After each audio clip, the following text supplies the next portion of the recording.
అందరికీ నమస్కారం. Welcome to my channel. ఈ వీడియోలో ప్రభుత్వ పెన్షనర్స్ అందరికీ అతి ముఖ్యమైన తాజా సమాచారం విడుదల. దీనికి సంబంధించిన పూర్తి వివరాలు ఈ వీడియోలో తెలుసుకుందాము.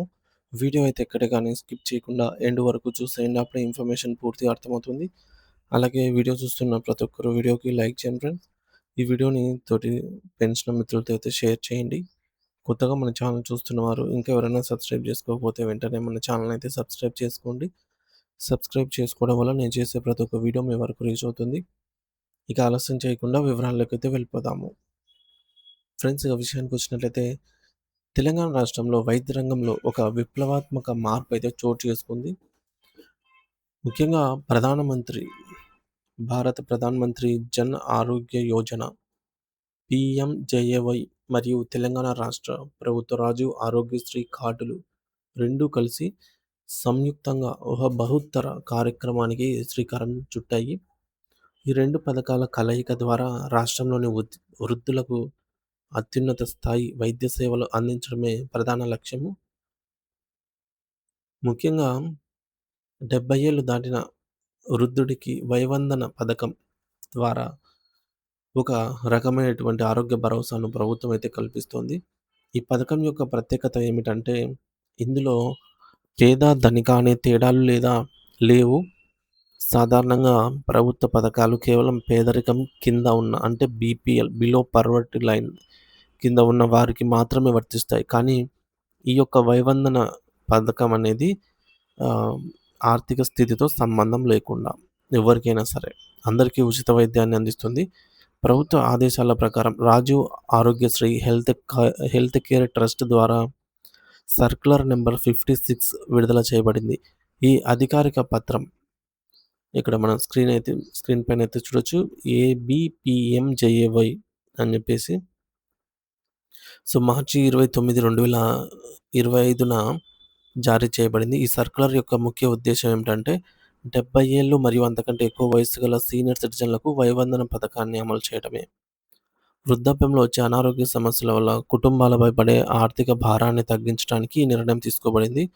మరి తెలంగాణ రాష్ట్రంలోని అన్ని నెట్వర్క్ హాస్పిటల్స్‌లో ఈ సేవలైతే అందుబాటులోకి వస్తాయి. ఈ పథకాన్ని ఎలా వినియోగించుకోవాలి మరియు దీని వెనుక ఉన్న నిబంధన ఏమిటో ఇప్పుడు మనము క్షుణ్ణంగా తెలుసుకుందాం. ముందుగా ఈ పథకానికి ఉన్న అర్హతలను పరిశీలిస్తే కేవలం వయసు మాత్రమే ప్రధాన ప్రాతిపదికగా తీసుకోబడింది. ఒక వ్యక్తికి 70 ఏళ్ళు నిండి ఉంటే చాలు వారు ఈ పథకం కింద లబ్ధి పొందవచ్చు. వారి వద్ద తెల్ల రేషన్ కార్డు ఉందా లేదా అనేది కూడా అప్రస్తుతం అంటే అవసరం లేదు. సమాజంలో గౌరవప్రదమైన స్థాయిలో ఉండి అధిక ఆదాయం కలిగి ఉన్నవారైనా సరే, అబోవ్ పవర్టీ లైన్ ఉన్నవారైనా సరే ఈ ఉచిత వైద్య సేవలకు అర్హులే. దీనివల్ల మధ్యతరగతి మరియు ఎగువ మధ్యతరగతి కుటుంబాల్లో ఉన్న వృద్ధులకు కూడా వైద్యం ఒక భారంగా మారదు. వృద్ధులందరినీ సమానంగా చూడాలి అనే ఉన్నతమైన ఆశయంతో ఈ కార్యక్రమం రూపొందించబడింది. పరిధి కవరేజ్ విషయానికి వస్తే ప్రభుత్వం రాజీవ్ ఆరోగ్యశ్రీ మరియు ఆయుష్మాన్ భారత్ పథకాల్లో ఏవైతే చికిత్సలున్నాయో అవన్నీ ఈ వైవందన పథకంలోనూ వర్తిస్తాయి. అంటే ఆసుపత్రిలో చేరి చికిత్స పొందడం, ఇన్ పేషెంట్ సర్వీస్, క్లిష్టమైన శస్త్రచికిత్సలు మరియు దీర్ఘకాలిక వ్యాధులకు సంబంధించినటువంటి వైద్యం ఇందులో చేర్చబడ్డాయి. రోగి ఆసుపత్రిలో చేరినప్పటి నుండి డిశ్చార్జ్ అయ్యే వరకు అయ్యే ఖర్చులన్నీ కూడా ఈ పథకం భరిస్తుంది. దీనివల్ల వృద్ధులు తమ ఆరోగ్య సమస్యల కోసం ఇతరులపై ఆధారపడాల్సిన అవసరం ఉండదు. ఇది వారిలో ఆత్మవిశ్వాసాన్ని అయితే నింపుతుంది. నమోదు ప్రక్రియ ఎలా ఉంటుందో ఇప్పుడు వివరంగా చూద్దాము. ఈ పథకంలో లబ్ధి పొందాలి అనుకునేవారు తమ వయస్సును నిరూపించుకునే సరైన ధృవీకరణ పత్రాన్ని సమర్పించాలి. వయస్సు నిర్ధారణకు ప్రాథమిక పత్రంగా ఆధార్ కార్డును పరిగణలోకి తీసుకుంటారు.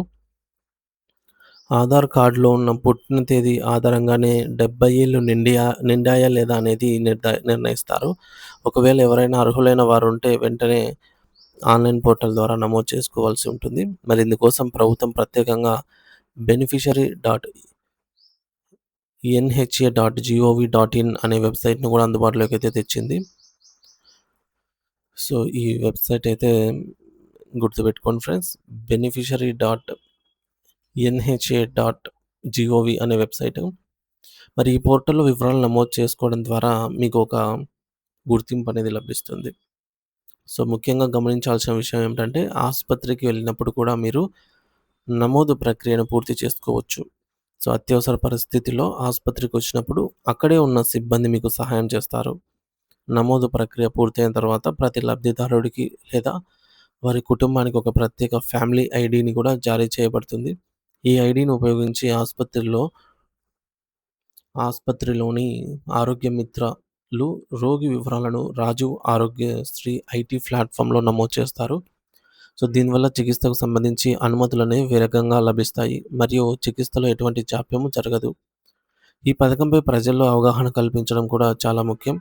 అందుకే క్షేత్రస్థాయి సిబ్బంది, ఆశా కార్యకర్తలు మరియు అనుబంధ ఆసుపత్రులు అందరూ కలిసి ఈ పథకం గురించి ప్రచారం చేయాలని సర్క్యులర్‌లో పేర్కొన్నారు. గ్రామీణ ప్రాంతాల్లో ఉన్న వృద్ధులకు ఈ సమాచారం చేరవేయడానికి ప్రత్యేక అవగాహన కార్యక్రమాలు నిర్వహించాల్సి ఉంటుంది. ప్రతి ఒక్క అర్హుడు ఈ పథకం కింద నమోదు చేసుకునేలాగా చూడటం ప్రభుత్వ యంత్రాంగం బాధ్యత.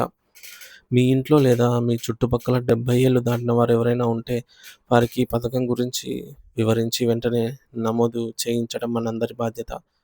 చివరగా ఈ పథకం అమలును పర్యవేక్షించడానికి ఉన్నతాధికారులు నిరంతరం నిఘా ఉంచుతారు. నిబంధనను ఉల్లంఘించే ఆసుపత్రులపై కఠిన చర్యలు తీసుకుంటారు. ఈ వైవందన పథకం తెలంగాణలోని వృద్ధులకు ఒక వరప్రసాదం వంటిది. ఇది కేవలం వైద్యం మాత్రమే కాదు, వృద్ధులకు ప్రభుత్వం ఇచ్చే ఒక గౌరవ వందనం. కాబట్టి ఎటువంటి సంకోచం లేకుండా అర్హులైన ప్రతి ఒక్క వృద్ధుడు కూడా ఈ పథకాన్ని వినియోగించుకోవాలి. మరిన్ని వివరాల కోసం మీ దగ్గరలోని ప్రభుత్వ ఆసుపత్రి లేదా ఆరోగ్యశ్రీ నెట్వర్క్ ఆసుపత్రినైతే సంప్రదించి మీ యొక్క డీటెయిల్స్ అయితే నమోదు ప్రక్రియను పూర్తిగా చేసుకోగలరు అని మనవి.